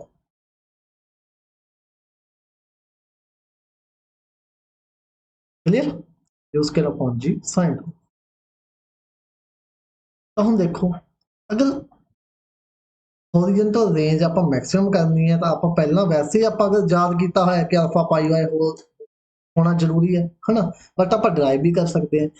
Maximum horizontal range अगे आएगा ना, शायद हाँ अगे आ जाएगा। इन्ना तुम ध्यान रखो एक बार, u R is equal to u square upon g sine 2 alpha. तो हम आप करते हैं मैक्सिमम हॉरिजॉन्टल रेंज की गल। रेंज देखो पहला u square upon g sine 2 alpha, ये होंगे फार्मूला अपने को, u square upon g sine 2 alpha, है ना, ये वाला होंगे। ਤਾਂ ਹੁਣ ਦੇਖੋ ਆਪਾਂ ਵੈਸੇ ਹੀ ਲਰਨ ਕੀਤਾ ਹੋਇਆ ਡਾਇਗਰਾਮ ਦੇ ਥਰੂ ਕਿ ਅਗਰ ਕਿਸੇ ਚੀਜ਼ ਨੂੰ ਮੈਕਸਿਮਮ ਹੌਰੀਜ਼ੌਂਟਲ ਰੇਂਜ ਤੱਕ ਦੇ ਪਹੁੰਚਾਉਣਾ ਹੈ ਤਾਂ ਆਪਾਂ ਨੂੰ ਅਲਫਾ ਲੈਣਾ ਪਏਗਾ π/4 ਹਨਾ। ਇਹ ਤਾਂ ਆਪਾਂ ਨੂੰ ਲਰਨ ਹੈ, ਬਟ ਅਗਰ ਆਪਾਂ ਵੈਸੇ ਡਰਾਈਵ ਵੀ ਕਰਨਾ ਹੋਵੇ ਤਾਂ ਕਰ ਸਕਦੇ ਹਾਂ। ਕੋਈ ਚੀਜ਼ ਮੈਕਸਿਮਮ ਕਦੋਂ ਹੋਏਗੀ, ਮੈਕਸਿਮਮ ਕਦੋਂ ਹੋਏਗੀ ਜਦੋਂ ਐਂਗਲ ਆਪਣਾ sin 2 ਅਲਫਾ ਕਿੰਨਾ ਹੋ ਜਾਏਗਾ, 1 ਹੋ ਜਾਏਗਾ। ਕਿ sin 2 ਅਲਫਾ ਦੀ ਵੈਲਿਊ ਕਿੱਥੋਂ ਪੈਦਾ ਕਰੇਗੀ, -1 to 1। ਤਾਂ 1 ਅਗਰ ਹੋ ਜਾਏਗੀ sin 2 ਅਲਫਾ ਦੀ ਵੈਲਿਊ ਤਾਂ ਇਹ ਕੀ ਹੋ ਜਾਏਗੀ ਆਪਣੇ ਕੋਲ, sin 2 ਅਲਫਾ ਦੀ ਵੈਲਿਊ ਅਗਰ 1 ਹੋ ਜਾਏਗੀ ਤਾਂ ਜਿਹੜੀ ਰੇਂਜ ਹੈ ਉਹ ਕੀ ਹੋ ਜਾਏਗੀ, ਮੈਕਸਿਮਮ ਹੌਰੀਜ਼ੌਂਟਲ ਰੇਂਜ ਹੋ ਜਾਏਗੀ, ਮੈਕਸਿਮਮ ਬਣ ਜਾਏਗੀ ਰੇਂਜ, ਹਨਾ। ਇਹੀ ਆਪਾਂ ਸਟੱਡੀ ਕੀਤਾ। ਤਾਂ ਇੱਥੋਂ ਅਗਰ ਆਪਾਂ ਦੇਖੀਏ 2 ਅਲਫਾ ਦੀ ਵੈਲਿਊ ਕਿੰਨੀ ਆ ਗਈ, π/2, है ना। sin 2 अल्फा अगर 1 है तो 2 अल्फा कितना π/2। अगर आप अल्फा की वैल्यू देखिए तो कितनी आ गई π/4। अगर π/4 आप ले लांगे अल्फा तो अपनी जी रेंज है वो बन जाएगी मैक्सिमम हॉरिजॉन्टल रेंज। तो आप वैसे भी लर्न किया हुआ तो आप ड्राइव भी कर सकते। अब बोलो जी की फॉर्मूला होया फिर मैक्सिमम हॉरिजॉन्टल रेंज का, ये हो गया maximum range is equal to u square upon only g। बस होर कुछ नहीं। sin 2 अल्फा सीगा ਜਿਹੜਾ ਉਹ ਬੰਦ ਕਰ ਦੇ ਇੱਕ ਪਾਸੇ, ठीक है जी। एंगल कितना लेना है आप alpha equal to π/4। Clear, done. Maximum horizontal range, all clear, ठीक है जी। क्लियर हो गया सारा ये इथों तक। फिर आप अगे गल करनी है ग्रेटेस्ट हाइट या मैक्सिमम हाइट। इन्हों ग्रेटेस्ट हाइट भी बोल देंगे हैं, मैक्सिमम हाइट भी बोल देंगे हैं। तो की आएगा जी ग्रेटेस्ट हाइट तो मैक्सिमम हाइट, दस सकते हो तुम। ਤਾਂ ਇਹਦਾ ਆਪਣੇ ਕੋਲ ਫਾਰਮੂਲਾ ਹੁੰਦਾ ਹੈ u square upon 2g, u square upon 2g maximum height ਦਾ। ਇਹ ਆਪਾਂ ਉਹ 'ਚ ਕੀਤਾ ਵਰਟੀਕਲ 'ਚ, ਬਟ ਇੱਥੇ ਨਾਲ ਐਂਗਲ ਆਏਗਾ ਤਾਂ ਐਂਗਲ ਕਿੰਨਾ ਆਏਗਾ sine square alpha u square upon 2g sine square alpha. ਬਸ ਆ ਇਹਦੇ ਵਿੱਚ ਇੱਕ ਕਮੀ ਹੈਗੀ ਹੈ ਪ੍ਰੋਜੈਕਟਾਈਲ ਦੇ ਵਿੱਚ, ਹੋਰ कोई भी कमी नहीं हैगी, कोई कंसैप्ट क्लैरिटी कुछ भी इन्नी दिक्कत वाली गल नहीं हैगी। बट कमी की है ਇਹਦੇ ਵਿੱਚ ਜਿਹੜੀ ਕਮੀ ਉਹ ਹੈਗੀ ਹੈ ਕਿ ਆਹ ਫਾਰਮੂਲਾ ਤੇ ਆਹ ਵਾਲੇ ਫਾਰਮੂਲੇ 'ਚ ਕਨਫਿਊਜ਼ਨ, ਕੀ ਕਮੀ ਹੈ, ਕਨਫਿਊਜ਼ਨ ਦੀ ਕਮੀ। ठीक है जी, कमी कर दी है कन्फ्यूजन। इन्होंने आप कन्फ्यूजन बहुत होंगे हैं, कन्फ्यूज बहुत होंगे कि you square point 2g sin 2 alpha, you square point g sin 2 alpha. तो इन्होंने चीज़ों को बरीकी आपको देखने की लड़ पैंती है। टाइम ऑफ फ्लाइट अपने सीधा याद हो जाता जी 2u/g sin अल्फा, वो कोई बड़ी गल नहीं हैगी। बट हॉरिजॉन्टल रेंज तो जोड़ा अपने को ग्रेटेस्ट हाइट के फॉर्मूले ने दोनों ये आपको बहुत दिक्कत आती है, कन्फ्यूजन बहुत होती है। तो तुम ध्यान रखो दोनों ही यू स्केयर है, ठीक है जी, दोनों ਵਿੱਚ ਹੀ ਯੂਜ਼ ਕਰਿਆ। ਇੱਧਰ sin 2 ਅਲਫਾ ਹੌਰੀਜ਼ੌਂਟਲ ਰੇਂਜ, ਠੀਕ ਹੈ ਜੀ। ਤੁਸੀਂ ਬਸ ਇੰਨਾ ਧਿਆਨ ਰੱਖ ਸਕਦੇ ਹੋ ਕਿ ਅਲਫਾ π/4 ਰੇਂਜ ਲਈ ਚਾਹੀਦਾ ਤਾਂ ਰੇਂਜ ਲਈ ਅਲਫਾ π/4 ਕਦੋਂ ਬਣੇਗਾ, ਅਗਰ ਆਏਗਾ ਨਾਲ sin 2 ਅਲਫਾ, ਠੀਕ ਹੈ। ਤਾਂ ਹੀ ਅਲਫਾ π/4 ਬਣ ਸਕਦਾ, ਇੱਥੋਂ ਤਾਂ ਅਲਫਾ π/4 ਬਣ ਹੀ ਨਹੀਂ ਸਕਦਾ। ਅਗਰ ਇਹਦੀ ਵੈਲਿਊ 1 ਪੁੱਟ ਕਰਦੇ ਆਪਾਂ ਇਸ ਐਂਗਲ ਦੀ ਤਾਂ ਅਲਫਾ ਤਾਂ π/2 ਆ ਜਾਏਗਾ, ਠੀਕ ਹੈ ਜੀ। ਤਾਂ ਤੁਸੀਂ ਧਿਆਨ ਰੱਖਣਾ ਕਿ हॉरिजॉन्टल रेंज लिए आपको अल्फा चाहिए π/4 ਤੇ π/4 कदों बनेगा ਜਦੋਂ आएगा sin 2, ठीक है जी। ਇਹਦੇ नीचे सिंपली g और ਇਹਦੇ नीचे डबल 2g, ठीक है जी। ग्रेटेस्ट एंड मैक्सिमम हाइट ਦੇ ਵਿੱਚ 2 भी नीचे आंदा 2g, ठीक है जी, 2g सारा कुछ 2 थे। बस इन्ना गल ध्यान रखियो, यू स्केयर ऊपर भी 2, sin अल्फा ऊपर भी 2, g ਦੇ ਨਾਲ भी 2। बस ग्रेटेस्ट हाइट या मैक्सिमम हाइट ਦੇ ਵਿੱਚ 2 तो बिना कुछ नहीं आना। अगर u है u ਦੇ ਉੱਪਰ 2, sin अल्फा है sin अल्फा ਉੱਪਰ 2, अगर g है g ਦੇ ਨਾਲ 2। ਇਹ 2 ਹਮੇਸ਼ਾ ਨਾਲ ਰੱਖੇਗਾ ਹੀ ਰੱਖੇਗਾ। ਬਸ ਇੰਨੀ ਗੱਲ ਤੁਸੀਂ ਧਿਆਨ ਰੱਖਿਓ। ਗ੍ਰੇਟੈਸਟ ਮੈਕਸਿਮਮ ਹਾਈਟ ਦੇ ਵਿੱਚ 2 ਦਾ ਲਿੰਕ ਜਿਹੜਾ ਹੈ ਉਹ ਹਰ ਇੱਕ ਚੀਜ਼ ਨਾਲ ਹੋਏਗਾ, u ਦੇ ਨਾਲ u ਦੀ ਪਾਵਰ 2, sin अल्फा ਦੀ ਪਾਵਰ 2, g ਦੇ ਨਾਲ, ठीक है जी। तो ये अपने को होगी ग्रेटेस्ट या मैक्सिमम हाइट। ये हो गया था formula u square upon 2g into sine square alpha. ये आप क्या मैक्सिमम ग्रेटेस्ट कदों होगी जो अल्फा कितना होएगा 90 डिग्री हो। आप वैसे ही अपन पता है अल्फा 90 डिग्री होगा, बट अगर आप ड्राइव भी करना हो तो साइन स्केयर अल्फा कितना होना चाहिए 1 होना चाहिए, अल्फा कितना होना चाहिए π/4। 2, ठीक है जी 5/2 ड्राइव भी कराने ਤਾਂ भी इतना ही आंसर 5/2, ठीक है जी। ये गल क्लीयर सारी ਆਪਾਂ ਨੂੰ ਤੇ test height maximum horizontal range time of flight ਠੀਕ ਹੈ ਜੀ ਆਫ ਪ੍ਰੋਜੈਕਟਾਈਲ ਦੇ ਵਿੱਚ ਜੋ ਆਪਾਂ ਕੀਤਾ ਮੇਨ ਬਸ 3-4 ਕਨਸੈਪਟ ਨੇ ਇਹਨਾਂ ਤੇ ਬੇਸ ਤੇ ਹੀ ਆਪਾਂ ਨੂੰ ਕੁਐਸਚਨ ਮਿਲਦੇ। चलो जी अपना जो कंसैप्ट है वो लगभग डन हो चुका है कंप्लीट हो चुका है। अगर फिर भी कुछ ना कुछ रहिंदा होया तुहानू लगे कि अपना एक अद्धा जिहड़ा कंसैप्ट है रह गया तो तुसीं कमेंट जरूर कर दिओ। फिर आपां कल दी क्लास MCQ करने ने ते MCQ दे नाल अगर कोई थोड़ा बहुता पार्ट अपना रहिंदा होया तो वो भी आपां डील कर लांगे। मेरे वालों जी कंप्लीट है। अगर जिस आपां मास्टर कैडर के अकॉर्डिंग देखिए तो जिथों क्वेश्चन अपना बनता है वो कंसैप्ट अपना पूरी तरह क्लीयर हो चुका है डन हो चुका है, ठीक है जी। अगर तुहानू फिर भी लगता है कि आपां नू कोई होर कंसैप्ट करना चाहिए एक्स्ट्रा ਜਾਂ ਰਿਲੇਟਡ मतलब ਜਿਹਦੇ ਚੋਂ ਕੁਐਸਚਨ ਬਣਦੀ मतलब ਹੁੰਦੀ ਹੈ ਇਸ ਭਾਵਨਾ ਉਹ ਤੁਸੀਂ ਜ਼ਰੂਰ ਦੱਸ ਸਕਦੇ ਹੋ। ਬਾਕੀ ਮੇਰੇ ਅਕੋਰਡਿੰਗ ਇੰਨਾ ਕਨਸੈਪਟ ਆਪਣਾ ਬਹੁਤ ਸਫੀਸ਼ੀਐਂਟ, ਠੀਕ ਹੈ ਜੀ। ਤਾਂ ਹੁਣ ਆਪਾਂ MCQ ਵੱਲ ਚੱਲੀਏ। ਚਲੋ ਰੈਡੀ, ਅੱਜ ready for MCQs। Okay question number 11 10 तक अपने MCQ कल हो चुके थे तो बस 5-6 MCQ आप रखे ने, ज़्यादा MCQ मैं रखे नहीं है अज क्योंकि मैं चाहना कि अज तुम सिर्फ कंसैप्ट उपर फोकस करो। कल की क्लास में आप सिर्फ MCQ ही करने, ठीक है जी। तो अज बस थोड़े जे 6-7 MCQ होंगे, ज़्यादा है नहीं तो जल्दी जल्दी आप कंप्लीट करते हैं। छोटी जी क्लास रखी सी अज, ठीक है जी। Which of the following is simple harmonic motion. Simple harmonic motion ਕੀ ਹੋਏਗਾ। ਐਫ ਆਪਣੀ ਐਸੋਲੇਸ਼ਨ ਹੁੰਦੀ ਹੈ ਤਾਂ ਦੱਸੋ ਜੀ ਐਸੋਲੇਸ਼ਨ ਕਿਹਦੇ ਇਕੁਅਲ ਹੋਏਗੀ। F equal to mu x, F equal to minus of mu x, F equal to minus of mu x square ਜਾਂ ਨਨ। ਉਹਨਾਂ ਚਾਰਾਂ ਚੋਂ ਕੋਈ ਤਿੰਨਾਂ ਚੋਂ, ਠੀਕ ਹੈ ਜੀ। ਜਲਦੀ ਦੱਸੋ ਕੀ ਫਾਰਮੂਲਾ ਹੁੰਦਾ ਹੈ ਸਿੰਪਲ ਹਾਰਮੋਨਿਕ ਮੋਸ਼ਨ ਦੇ ਵਿੱਚ ਐਸੋਲੇਸ਼ਨ ਦਾ। ਜਸਟ ਹੁਣੇ 7-8 ਮਿੰਟ ਪਹਿਲੇ ਆਪਾਂ ਇਹ ਕੰਸੈप्ट ਕੀਤਾ। ऑप्शन नंबर बी, सब दा बी आ रहा है बिल्कुल right. F equal to minus of mu x यही सीगा। तो मैक्सिमम ते मिनिमम की गल कर लईए, जल्दी दसो देखते हैं जी कौन दसेगा मैक्सिमम। पहला तो ये दसो कि मैक्सिमम एसोलेशन मिलेगा कित्थे। देखते जी कि कंसैप्ट क्लैरिटी हैगी है किने वधिया क्लास सुनी है ढंग नाल। मैक्सिमम जिहड़ी एसोलेशन है वो मिलेगी कित्थे पहला ये दसो, एक्सट्रीम पॉइंट ते या फिर मेन पोजीशन ते। देखते हैं जी कौन ਇਹਦਾ बिल्कुल राइट आंसर ਦਿੰਦਾ है कि ਜਿਹੜੀ ਆਪਣੀ मैक्सिमम ਐਸਲਰੇਸ਼ਨ हैगी है वो कित्थे मिलेगी। मैक्सिमम ਐਸਲਰੇਸ਼ਨ एक्सट्रीम पॉइंट ਤੇ ਜਾਂ मेन पोजीशन ਤੇ। ਤਾਂ जी बिल्कुल राइट आंसर हैगा बहुत जणियां ਦਾ मैक्सिमम ਐਸਲਰੇਸ਼ਨ ਆਪਾਂ ਨੂੰ मिलेगी एक्सट्रीम पॉइंट ਤੇ, एक्सट्रीम पॉइंट ਤੇ ਜਾਂ पोजीशन ਤੇ। ਤੇ ਕਿੰਨੀ ਹੋਏਗੀ ਫਿਰ मैक्सिमम ਐਸਲਰੇਸ਼ਨ ਹੋਏਗੀ किन्नी होएगी किन्नी ये भी दसो जी। देखते हैं किहदा राइट आंसर आउंदा होएगी किन्नी। पहले तो ये दसो मेन पोजीशनां किहड़ियां कि x equal to a, x equal to minus. मैं तुहाडा कंसैप्ट सारा रिवाइज भी करवा रहा नाल नाल, ठीक है जी। होएगी किन्नी वो सीगी अपने कोल म्यू ए, मैक्सिमम जिहड़ी सीगी अपने कोल एसोलेशन सीगी म्यू ए। हुण दसो जी मेन यानी कि मिनिमम एसोलेशन ये कित्थे होएगी। तो मिनिमम एसोलेशन जल्दी दसो जी कित्थे होएगी अपनी। एनीवन नो अबाउट बिल्कुल राइट आंसर आ रहा है जी ਤੁਹਾਡਾ मिनिमम ਐਸੋਲੇਸ਼ਨ ਜਿਹੜੀ ਉਹ ਹੋਏਗੀ ਆਪਣੀ ਹੋਏਗੀ ਮੇਨ ਪੋਜੀਸ਼ਨ ਉੱਪਰ। ਕਿੱਥੇ ਮੇਨ ਪੋਜੀਸ਼ਨ ਤਾਂ ਮੇਨ ਪੋਜੀਸ਼ਨ ਉੱਪਰ x ਦੀ ਵੈਲਿਊ ਕਿੰਨੀ ਹੋਏਗੀ ਜਲਦੀ ਰਿਪਲਾਈ ਕਰੋ।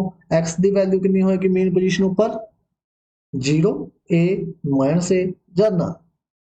x ਦੀ ਵੈਲਿਊ ਮੇਨ ਪੋਜੀਸ਼ਨ ਉੱਪਰ ਹੋਏਗੀ 0। अगर x 0 तो फिर जल्दी दस दो एसोलेशन कितनी मेन पोजीशन ऊपर यानी कि मिनिमम एसोलेशन।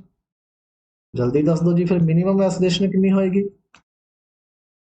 मिनिमम एसोलेशन होएगी अगर x की जगह आप इत्थे 0 पुट करांगे तो वो आ जाएगी 0। मिनिमम एसोलेशन 0, मैक्सिमम एसोलेशन और म्यू ए।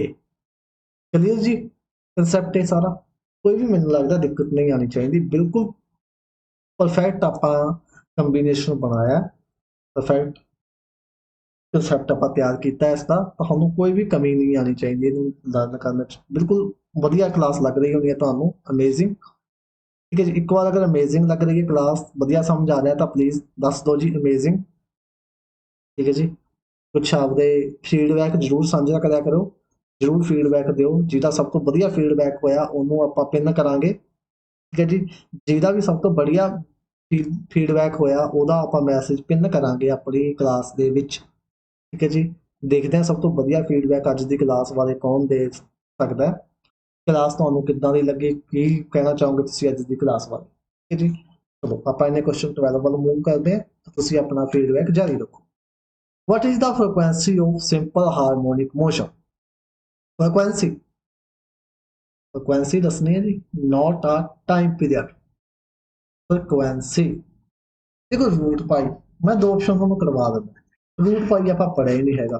ठीक है जी, ये तो कोई फ्रीक्वेंसी बन भी नहीं सकती। ठीक है, चलो ऑप्शन भी मान लेंगे। मैं दस दिना ਤੁਹਾਨੂੰ कि ਜਿਹੜਾ रूट ਹੁੰਦਾ ਉਹ म्यू ਉੱਪਰ ਹੁੰਦਾ।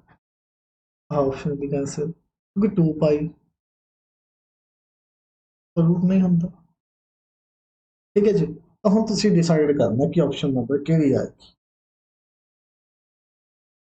डिसाइड करो। बहुते जणिਆਂ ਦਾ आंसर ਜਿਹੜਾ ਹੈਗਾ बी ऑप्शन आ रहा। फीडबैक जल्दी जी ਦਿਓ ਤੁਸੀਂ कि जज की क्लास वाले की फीडबैक देना चाहोगे। तो बहुते जणिਆਂ ਦਾ आंसर ਜਿਹੜਾ बी आ रहा, बिल्कुल राइट ऑप्शन है बी। अगर आप गल करिए टाइम पीरियड की, मैं एक कंसैप्ट होर रिवाइज कर रहे हैं। टाइम पीरियड की आप गल करिए, टाइम पीरियड अपना होएगा 2 पाई अपॉन रूट म्यू, जिन्होंने आप डिनोट करते हैं कैपिटल। अगर इन्होंने आपको पूछी फ्रिक्वेंसी, तो फ्रिक्वेंसी जस्ट उल्टा होंगी है कि फ्रिक्वेंसी को इन्होंने डिनोट करते हैं जस्ट उल्टा 1 अपॉन टाइम पीरियड। ठीक है जी, 1 अपॉन टी, तो 1 अपॉन टी यानी कि हो जाएगा रूट म्यू अपॉन 2 पाई। ऑप्शन नंबर बी बिल्कुल राइट। चलिए मूव करिए क्वेश्चन नंबर 13 वाले। चलो question number 30, what is the value of maximum acceleration of simple harmonic motion? Simple harmonic motion ਦੇ ਵਿੱਚ मैक्सिमम एक्सेलरेशन कितना होएगा? म्यू ए, रूट म्यू ए ਜਾਂ रूट म्यू ए ਜਾਂ ਨਾ। ਜਲਦੀ ਤੁਹਾਡਾ ਆਨਸਰ ਆਉਣਾ ਚਾਹੀਦਾ ਜਿਹਦੇ ਵਿੱਚ मैक्सिमम एक्सेलरेशन कितना होएगा। ਤਾਂ मैक्सिमम एक्सेलरेशन अपने ਕੋਲ होएगा ऑप्शन नंबर, जल्दी ऑप्शन नंबर ए, बिल्कुल right option number a mu a. Root mu a ये तो अपने को की होएगी मैक्सिमम वेलोसिटी होएगी, मैक्सिमम वेलोसिटी है ना। रूट म्यू ए तब होएगी अपने को मैक्सिमम वेलोसिटी। आएगी कितने मैक्सिमम वेलोसिटी, ये आएगी मेन पोजीशन ऊपर है ना, मेन पोजीशन ऊपर आएगी ना। तो एक्स की वैल्यू कितनी होएगी 0। मिनिमम वेलोसिटी कितनी होएगी जी, जल्दी दसो। मिनिमम वेलोसिटी,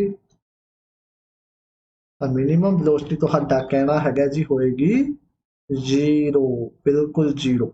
आएगी कितने एक्सट्रीम पॉइंट ऊपर। एक्सट्रीम पॉइंट अपने की होंगे x equal to a, x equal to minus a. X की होएगी अपने को डिस्प्लेसमेंट। ठीक है जी, बढ़िया लग रहा है टॉपिक, रिवाइज भी। Question number 14, a mass of 20 gram placed on a smooth horizontal table is tied to a string which passes over a smooth pulley at the edge of the table and support another mass of 30 gram। एक कोई पुली है, ठीक है जी। आ पुली बेचारी, आ पुली दे एक side मास है, एक side दूसरा मास है। पहली साइड है जी 20 ग्राम्स, दूसरी साइड है जी 30 ग्राम। द ਐਸਲੇਸ਼ਨ ਦਾ ਕੀ ਫਾਰਮੂਲਾ ਕੀਤਾ ਸੀ ਆਪਾਂ ਸਟ੍ਰਿੰਗ ਦੇ ਵਿੱਚ।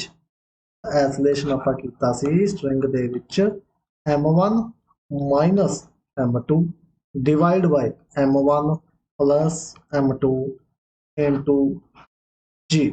ਇਹ ਕੀਤਾ ਸੀ ਆਪਾਂ ਪੁੱਟ ਕਰ ਦੋ ਜੀ। m1 ਕੀ ਆ ਹੁੰਦਾ, m1 ਆ ਹੁੰਦਾ m2 ਆਏਗਾ 30 -20 अपॉन 30 +20 इंटू जी तो कितना हो गया 10 अपॉन 50 इंटू जी तो ये आ गया जी अपॉन 5 ऑप्शन नंबर ए बिल्कुल राइट जी अपॉन राइट आंसर जी जिन्होंने भी ए दिता बिल्कुल राइट ए ऑप्शन ठीक है जी क्लियर हो गया कंसेप्ट ये भी the path of projectile in A vacuum is a ਜਿਹੜਾ ਪ੍ਰੋਜੈਕਟਾਈਲ ਹੁੰਦਾ ਜਿਹਦਾ ਕਿਹੜਾ ਕਿਹੜਾ ਪਾਥ ਹੁੰਦਾ ਸਟ੍ਰੇਟ ਲਾਈਨ ਤਾਂ ਨਹੀਂ ਹੁੰਦਾ ਨਹੀਂ ਹੁੰਦਾ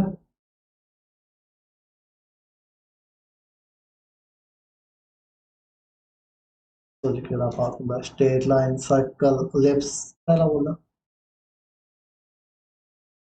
ਸੁਪਰ ਫਾਸਟ ਦੇਖਦੇ ਹਾਂ ਕੌਣ ਹੈ ਸਭ ਤੋਂ ਪਹਿਲਾ ਆਨਸਰ ਕੌਣ ਦਿੰਦਾ ਹੈ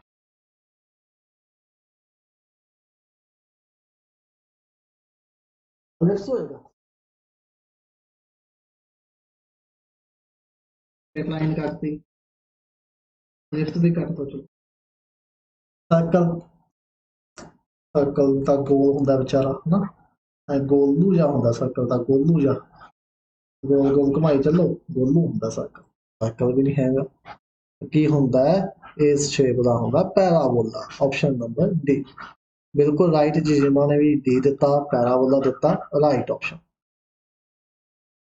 ਗੋਲੂ ਗੋਲੂ ਮੋਲੂ ਹਲੇ ਨਹੀਂ ਲਾਉਣੇ ਆਪਾਂ ਲਾਉਣਾ ਪੈਰਾਬੋਲਾ option number D question number 15 ठीक है जी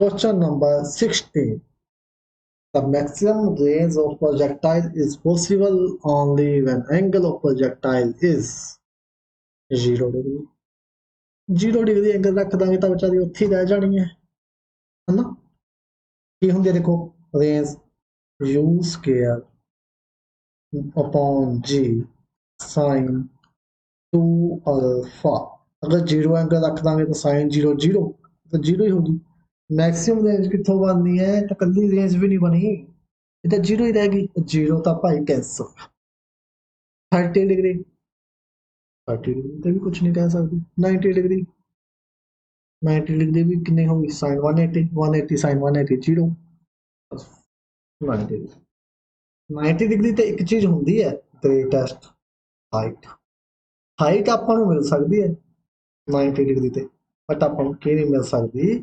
हॉरिजॉन्टल रेंज नहीं मिल सकती मैक्सिमम रेंज नहीं मिल सकती तो रह गई विचाले 30 ते 45 30 ते 45 दोनों चो फैसला कर लो जी फैसला हम तुसी करना है 30 ਨੂੰ ਦਈਏ ਜਾਂ 45 ਨੂੰ ਦਈਏ ਆਪਾਂ ਨੰਬਰ ਆਪਸ਼ਨ ठीक है जी तो जिन्ना जिन्ना ने 30 ਨੂੰ देता ਉਹਨਾਂ ਦਾ ਨੰਬਰ ਇੱਕ ਕੱਟਿਆ ਜਾਏਗਾ ਜਿਨ੍ਹਾਂ ਨੇ ਦੇਤਾ 45 ਨੂੰ ਉਹਨਾਂ ਦਾ ਇੱਕ ਨੰਬਰ ਐਡ ਹੋ ਜਾਏਗਾ ਤੇ ਉਹ ਇੱਕ ਕਦਮ ਵੱਧ ਜਾਣਗੇ ਜਵਾਬ ਵੱਲ ऑप्शन नंबर 30 भी कर दो ऑप्शन नंबर राइट हो गया 45 सी ऑप्शन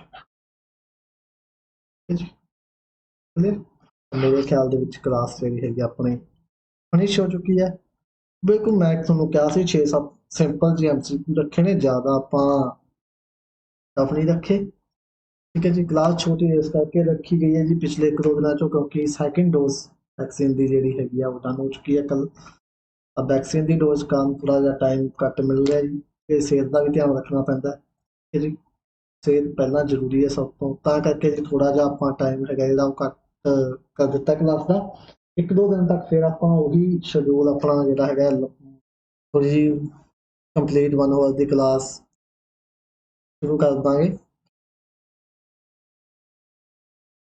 तो जी किसी का कोई सुजैशन हो ना हो 2-4 मिनट है अपने को ठीक है जी ਤੁਸੀਂ ਬਿਲਕੁਲ ਦੱਸ ਸਕਦੇ ਹੋ ਆਪਣੇ ਟੈਸਟ ਸੀਰੀਜ਼ ਜਿਨ੍ਹਾਂ ਨੇ ਜੁਆਇਨ ਨਹੀਂ ਕੀਤੀ ਪਲੀਜ਼ ਉਹ ਜ਼ਰੂਰ ਜੁਆਇਨ ਕਰ ਲਓ ਠੀਕ ਹੈ ਜੀ ਤੁਹਾਡਾ ਹੀ ਫਾਇਦਾ ਹੈ ਟੈਸਟ ਸੀਰੀਜ਼ ਜੁਆਇਨ ਕਰਨ ਨਾਲ ਤੁਹਾਡੀ ਪ੍ਰੈਕਟਿਸ ਹੋਏਗੀ ਤੁਹਾਨੂੰ ਹੀ ਪਤਾ ਲੱਗੇਗਾ ਕਿ ਤੁਹਾਨੂੰ ਕਿੰਨਾ ਕੁ ਆਉਂਦਾ ਹੈ ਕਿੰਨਾ ਕੁ ਨਹੀਂ ਆਉਂਦਾ ਠੀਕ ਹੈ ਜੀ ਕੋਈ ਜ਼ਿਆਦਾ ਫੀਸ ਵੀ ਹੈ ਨਹੀਂ ਓਨਲੀ 600 ਫੀਸ ਆਪਾਂ ਇੰਨੇ ਪੈਸੇ ਤਾਂ ਖੜੇ ਖੜੇ ਖਾ ਜਾਂਦੇ ਆ ਠੀਕ ਹੈ 600 रुपए की कोई भी वड्डी गल नहीं होंगी इन्ने पैसे आप खड़े खड़े खर्च कर दें कितने एक होटल च चल जाइए तो 600 रुपये अपने खाने ते ही लग जाते हैं ठीक है जी ਤਾਂ ਕੋਈ ਜ਼ਿਆਦਾ ਵੱਡੀ ਇਹ ਨਹੀਂ ਹੈਗੀ ਵੀ ਫੀਸ ਕੋਈ ਜ਼ਿਆਦਾ ਹੈਗੀ ਹੈ, ਤਾਂ 600 ਰੁਪਏ ਦੀ ਕੁਝ ਵੀ ਗੱਲ ਨਹੀਂ ਹੈਗੀ। ਤੁਸੀਂ ਜੁਆਇਨ ਕਰੋ, ਠੀਕ ਹੈ, ਤੁਹਾਨੂੰ ਪਤਾ ਲੱਗੇਗਾ, ਹਰ ਇੱਕ ਟੈਸਟ ਹੋਏਗਾ, ਹਰ ਇੱਕ ਚੈਪਟਰ ਵਾਈਜ਼ ਟੈਸਟ ਹੋਣਗੇ, ਠੀਕ ਹੈ ਜੀ। ਤਾਂ ਤੁਸੀਂ ਅਗਰ ਇਹ ਸੋਚ ਰਹੇ ਹੋ ਕਿ ਐਗਜ਼ਾਮ ਆਏਗਾ ਉਦੋਂ ਆਪਾਂ ਟੈਸਟ ਸੀਰੀਜ਼ ਜਾਂ ਕੋਈ ਕਲਾਸਾਂ ਜੁਆਇਨ ਕਰਾਂਗੇ, ਤਾਂ ਉਦੋਂ ਕੁਝ ਨਹੀਂ ਬਣਨਾ ਜੀ। ਹੁਣ ਤੁਸੀਂ ਇਹ ਦੇਖੋ, ਈਟੀਟੀ ਦਾ ਪੇਪਰ ਆਇਆ, ਈਟੀਟੀ ਦੇ ਹਜੇ ਫਾਰਮ ਫਿਲ ਹੋ ਰਹੇ ਨੇ, ਤੇ ਉਹਨਾਂ ਨੇ ਜਿਹੜੀ ਡੇਟ ਦਿੱਤੀ ਹੈ ਨਾ, ਉਹਨਾਂ ਨੇ ਕਿਹਾ ਸਤੰਬਰ ਦੇ ਫਸਟ ਵੀਕ 'ਚ ਐਗਜ਼ਾਮ ਹੋਏਗਾ। ਦੇਖੋ ਤੁਸੀਂ, ਅੱਜ ਹੋ ਗਈ 17 ਸਤੰਬਰ ਦੇ ਫਸਟ ਵੀਕ 'ਚ, 13 ਤੇ ਫਸਟ ਵੀਕ ਦੇ 7 ਲਾ ਲਓ ਤੁਸੀਂ, 20 ਡੇਜ਼, ਤੇ ਮੁਸ਼ਕਿਲ ਨਾਲ 10 ਦਿਨ ਹੋਏ ਹੋਣਗੇ ਹਜੇ ਆਪਣੇ ਆਈਆਂ ਨੂੰ ਪੋਸਟਾਂ ਨੂੰ, ਤਾਂ ਮੈਕਸਿਮਮ 30 ਡੇਜ਼ ਦਿੱਤੇ ਗਏ ਨੇ ਉਹਨਾਂ ਨੂੰ।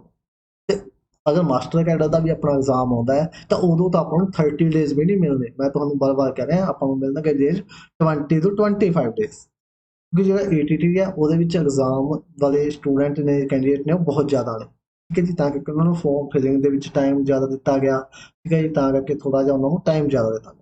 ਬਟ ਮਾਸਟਰ ਕੈਡਰ ਦੇ ਵਿੱਚ ਇੰਨੇ ਸਟੂਡੈਂਟ ਨਹੀਂ ਹੈਗੇ, ਤਾਂ ਫਾਰਮ ਫਿਲਿੰਗ ਲਈ ਟਾਈਮ ਵੀ ਘੱਟ ਦਿੱਤਾ ਜਾਏਗਾ, ਤੇ ਐਗਜ਼ਾਮ ਲਈ ਟਾਈਮ ਵੀ ਬਹੁਤ ਘੱਟ ਦਿੱਤਾ ਜਾਏਗਾ। ਤਾਂ ਜੋ ਇਹ ਸੋਚ ਰਹੇ ਨੇ ਕਿ ਐਗਜ਼ਾਮ ਜਦੋਂ ਆਏਗਾ ਉਦੋਂ ਦੇਖਾਂਗੇ, ਤਾਂ ਉਹ ਉਦੋਂ ਹੀ ਦੇਖਣਗੇ, ਉਹਨਾਂ ਦਾ ਫਿਰ ਕੁਝ ਨਹੀਂ ਬਣਨਾ, ਠੀਕ ਹੈ ਜੀ। ਜਿਹੜੇ ਹੁਣ ਸੰਭਲ ਜਾਣਗੇ, ਉਹਨਾਂ ਦੀ ਉਦੋਂ ਤੱਕ ਪੂਰੀ ਤਿਆਰੀ ਹੋ ਜਾਏਗੀ, ਪੂਰਾ ਉਹ ਆਪਦੇ ਉਹਨਾਂ ਟਾਈਮਾਂ ਦੇ ਵਿੱਚ ਰਿਵੀਜ਼ਨ ਚੰਗੀ ਤਰ੍ਹਾਂ ਕਰ ਸਕਣਗੇ। ਤੇ ਜਿਹੜੇ ਕਹਿੰਦੇ ਵੀ ਉਦੋਂ ਹੀ ਕਲਾਸਾਂ ਹੀ ਅਸੀਂ ਉਦੋਂ ਲਾਵਾਂਗੇ, ਉਹ ਕਲਾਸਾਂ ਲਾਉਣਗੇ ਕਿ ਰਿਵੀਜ਼ਨ ਕਰਨਗੇ ਉਦੋਂ, ਕਿੰਨੇ ਟੌਪਿਕ ਕਰ ਲੈਣਗੇ 1 ਮਹੀਨੇ ਦੇ ਵਿੱਚ, ਠੀਕ ਹੈ ਜੀ। ਮਿਨੀਮਮ 6 ਮੰਥ ਚਾਹੀਦੇ ਨੇ ਆਪਾਂ ਨੂੰ ਸਿਲੇਬਸ ਕੰਪਲੀਟ ਕਰਨ ਲਈ, ਮਿਨੀਮਮ 6 ਮੰਥ। ਹਰ ਇੱਕ ਟੌਪਿਕ ਤੇ ਆਪਣੇ 2-3 ਡੇਜ਼ ਪੱਕਾ ਹੀ ਲੱਗਦੇ ਨੇ, 3-4। ਤਾਂ ਰਿਵੀਜ਼ਨ ਵੀ ਜ਼ਰੂਰੀ ਹੁੰਦੀ ਹੈ। ਇੱਕ ਤੁਸੀਂ ਅਗਰ ਅੱਜ ਟੌਪਿਕ ਕਰਦੇ ਆ, ਤਾਂ ਮਹੀਨੇ ਬਾਅਦ ਇਹ ਟੌਪਿਕ ਆਪਣਾ ਸਾਫ਼ ਹੋ ਜਾਂਦਾ ਬਿਲਕੁਲ, ਕਿਸੇ ਦਾ ਵੀ, ਕੋਈ ਵੀ ਹੋਵੇ, ਚਾਹੇ ਕੋਈ ਟੀਚਰ ਹੈ, ਚਾਹੇ ਕੋਈ ਸਟੂਡੈਂਟ ਹੈ, ਤਾਂ ਮਹੀਨੇ ਬਾਅਦ ਬਿਲਕੁਲ ਸਾਫ਼ ਹੋ ਜਾਂਦਾ ਟੌਪਿਕ।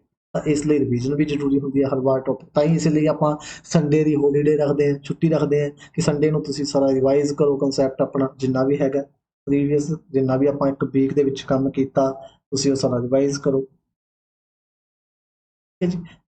ਤਾਂ ਇਹ ਇੱਦਾਂ ਦੇ ਬਹਾਨੇ ਆਪਾਂ ਨੂੰ ਨਹੀਂ ਲਾਉਣੇ ਚਾਹੀਦੇ ਕਿ ਜਦੋਂ ਐਗਜ਼ਾਮ ਆਏਗਾ ਉਦੋਂ ਦੇਖਾਂ, ਉਦੋਂ ਆਪਾਂ ਕੁਝ ਨਹੀਂ ਕਰ ਸਕਦੇ। ਇਹ ਕੋਈ ਉਹ ਵਾਲਾ ਟਾਈਮ ਨਹੀਂ ਹੈਗਾ ਵੀ ਹਾਂ ਆਪਾਂ ਨੂੰ 6 ਮਹੀਨੇ ਜਾਂ ਸਾਲ ਮਿਲ ਜੂਗਾ ਐਗਜ਼ਾਮ ਵਾਸਤੇ। ਉਹ ਉਦੋਂ ਕਰੋਨਾ ਦੇ ਟਾਈਮ ਆਪਣਾ ਜਿਹੜਾ ਸੀ ਐਗਜ਼ਾਮ ਲੇਟ ਹੋ ਗਿਆ, ਵੈਸੇ ਤਾਂ ਮਾਰਚ ਦੀ ਡੇਟ ਸੀਗੀ ਐਗਜ਼ਾਮ ਦੀ, ਠੀਕ ਹੈ ਜੀ, ਮਾਰਚ ਦੇ ਵਿੱਚ ਐਗਜ਼ਾਮ ਹੋਣਾ ਸੀ, ਲੇਕਿਨ ਲੋਕਡਾਊਨ ਦੀ ਵਜ੍ਹਾ ਨਾਲ ਐਗਜ਼ਾਮ ਆਪਣਾ ਅੱਗੇ ਪੈ ਗਿਆ, ਤਾਂ ਕਰਕੇ ਆਪਾਂ ਨੂੰ ਹੁਣ ਉਸ ਚੀਜ਼ ਦੀ ਆਦਤ ਐਵੇਂ ਲੱਗਦਾ ਵੀ ਹਾਂ ਉਦੋਂ ਟਾਈਮ ਮਿਲ ਗਿਆ ਸੀ, ਹਰ ਵਾਰ ਐਵੇਂ ਟਾਈਮ ਮਿਲੇਗਾ, ਏਦਾਂ ਨਹੀਂ ਹੋਣਾ। ਅਗਰ ਕੋਈ ਵੀ ਪੋਸਟ ਆਏਗੀ ਤਾਂ ਮੈਕਸਿਮਮ 1 ਮੰਥ, 1.5 ਮੰਥ, ਬਸ ਇੰਨਾ ਟਾਈਮ ਹੀ ਮਿਲੇਗਾ ਆਪਾਂ, ਠੀਕ ਹੈ ਜੀ। ਤਾਂ ਇਦਾਂ ਦੇ ਚੱਕਰਾਂ ਦੇ ਵਿੱਚ ਨਾ ਪਾਓ ਕਿ ਜਦੋਂ ਐਗਜ਼ਾਮ ਆਏਗਾ ਉਦੋਂ ਦੇਖਾਂਗੇ, ਉਦੋਂ ਕੁਝ ਨਹੀਂ ਹੋਣਾ। ਉਦੋਂ ਟਾਈਮ ਮਿਲ ਗਿਆ ਇੱਕ ਵਾਰ, ਉਹ ਵੀ ਲੋਕਡਾਊਨ ਦੀ ਵਜ੍ਹਾ ਨਾਲ, ਨਹੀਂ ਤਾਂ ਹਰ ਵਾਰ ਕੋਈ ਟਾਈਮ ਨਹੀਂ ਮਿਲੇਗਾ। ਇਹ ਸਾਰੇ ਆਪਣੇ ਜਿਹੜੇ ਵਹਿਮ ਨੇ ਕਿ ਆਪਾਂ ਉਦੋਂ ਕਰ ਲਾਂਗੇ, ਉਦੋਂ ਟਾਈਮ ਮਿਲੂਗਾ, ਮਹੀਨਾ, 1.5 ਮਹੀਨਾ, 6 ਮਹੀਨੇ ਮਿਲ ਜਾਣਗੇ, ਤਾਂ ਉਹ ਸਾਰੀਆਂ ਫਾਲਤੂ ਦੀਆਂ ਗੱਲਾਂ ਨੇ। ਆਪਾਂ ਨੂੰ 1% ਵੀ ਫਾਲਤੂ ਟਾਈਮ ਨਹੀਂ ਮਿਲਣਾ ਹੁਣ, ਠੀਕ ਹੈ ਜੀ। ਹਾਂ, ਦੁਬਾਰਾ ਲੋਕਡਾਊਨ ਹੋ ਜਾਏ, ਦੁਬਾਰਾ ਕੋਈ ਇਹੋ ਜਿਹਾ ਸਿਸਟਮ ਹੋ ਜਾਏ, ਫਿਰ ਤਾਂ ਕਈ ਕਹਿਣਾ, ਫਿਰ ਐਗਜ਼ਾਮ ਦੀ ਸੰਭਾਵਨਾ ਹੀ ਨਹੀਂ ਰਹਿਣੀ, ਠੀਕ ਹੈ ਜੀ। ਅਗਰ ਏਦਾਂ ਦਾ ਦੁਬਾਰਾ ਕੁਝ ਹੁੰਦਾ ਹੋ, ਤਾਂ ਬੀ ਕੇਅਰਫੁਲ, ਠੀਕ ਹੈ ਜੀ। ਆਪਣੀ ਸਟੱਡੀ ਵੱਲ ਫੋਕਸ ਕਰੋ, ਟੈਸਟ ਜੁਆਇਨ ਕਰੋ, ਠੀਕ ਹੈ ਜੀ, ਤੁਹਾਡਾ ਹੀ ਫਾਇਦਾ ਉਹਦੇ ਵਿੱਚ। ਹਾਂ, ਠੀਕ ਹੈ ਜੀ। ਮਿਲਦੇ ਹਾਂ ਆਪਾਂ ਕੱਲ MCQ ਲੈ ਕੇ ਆਵਾਂਗੇ ਕੱਲ ਆਪਾਂ ਇਹਦੇ, ਤੇ ਅਗਰ ਕੋਈ ਟੌਪਿਕ ਤੁਹਾਨੂੰ ਲੱਗਦਾ ਕਿ ਆਪਣਾ ਹਜੇ ਰਹਿੰਦਾ ਹੈ, ਠੀਕ ਹੈ ਜੀ, ਇੰਪੋਰਟੈਂਟ ਹੋਵੇ, ਇਹ ਨਾ ਹੋਵੇ ਕਿ ਹਾਂ ਵੈਸੇ ਹੀ ਹੋਵੇ ਜੀ ਚੋਂ ਕੋਈ ਕੁਐਸਚਨ ਬਣਿਆ ਨਹੀਂ ਹੈਗਾ, ਤਾਂ ਇਦਾਂ ਦੇ ਕੋਈ 1-2 ਟੌਪਿਕ ਆਪਾਂ ਛੱਡ ਵੀ ਸਕਦੇ ਹਾਂ, ਕੋਈ ਵੱਡੀ ਗੱਲ ਨਹੀਂ ਹੁੰਦੀ, ਮਤਲਬ ਜਿਹੜੇ ਦੇ ਵਿੱਚੋਂ ਕੁਐਸਚਨ ਬਣਨ ਦੀ ਸੰਭਾਵਨਾ ਹੀ ਨਹੀਂ ਹੁੰਦੀ। ਹਾਂ, ਇੰਪੋਰਟੈਂਟ ਕਨਸੈਪਟ ਕੋਈ ਆਪਣਾ ਰਹਿੰਦਾ ਤਾਂ ਤੁਸੀਂ ਜ਼ਰੂਰ ਦੱਸ ਸਕਦੇ ਹੋ, ਠੀਕ ਹੈ ਜੀ। ਚਲੋ ਮਿਲਦੇ ਹਾਂ ਕੱਲ ਫਿਰ, ਟੇਕ ਕੇਅਰ, ਬਾਏ ਬਾਏ।